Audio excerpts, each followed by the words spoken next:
Years ago, I went to an international summer camp in Japan as a delegate from Vietnam. Before then, I was able to explore the world only through a novel, Around the World in 80 Days. That's the name of the novel. So, in my imagination, Phileas Fogg, the protagonist, and I traveled to exotic lands, went across the Atlantic Ocean, and we visited many wonders around the world. So, when I saw an opportunity to go abroad, I was so delighted. In the first week of the camp, there were difficulties that I had not imagined. I met a, I met a lot of friends like from all over the world, but we had troubles communicating with one another. Many of us stayed with our delegations and barely spoke English. Others just kind of like kept them to themselves and barely go beyond hello. All the campers were not willing to learn about each other's cultures. However, this did not discourage my curiosity. There were so many questions that I wanted to find answers to. I guess my fellow campers just were not willing to share their stories. We were still trapped in a bubble with assumptions made about the cultures, the people that we didn't know well. I came up with a plan. I invited Akari, a Japanese delegate, to play a game. We each took a piece of paper and wrote down all we knew about each other's countries. After 15 minutes, we traded papers. Her paper had Vietnam War, dragonfly, and fur. I handed her my paper, which included raw fish, sumo, and kimono. Our amusing answers made us realize how naive we were about each other's countries, which motivated us to sharing and explaining more.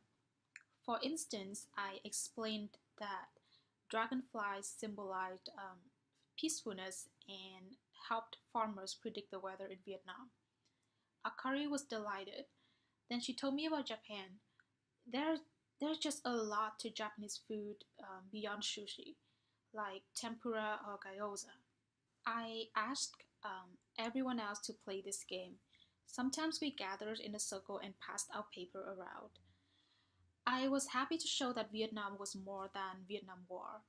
Vietnam was also a land of ancient buildings painted in gold and green, beautiful coastal cities. I danced in wooden shoes, sang Spanish songs, learned how to make British tea, and even taught my friends how to make spring rolls. Never had I felt that connected to people so different from me. I realized that despite our differences, we could learn through what we did together. Since this trip, I have kept that experience alive in the way that I see the world. I have conducted workshops about cultural diversity at summer camps, watching children open up to new ideas. At UCSD, I have been working as a language tutor and assistant for the Office of International Students. It makes me feel extremely proud to see many of them grow into internationally minded people, embracing their own like cultural identity and opening up to learning from a diverse multicultural environment. When I think about it now, Phileas Fogg could travel the world in 80 days because he's fastidious and goal oriented, not because he had a deep passion for exploring. In fact, if he had such qualities, he would have lingered in each destination, like learning as much as possible from the natives. In my opinion, 80 days may not even be enough to truly understand one country, not to mention like the whole world. Exploration, therefore, is a lifetime commitment.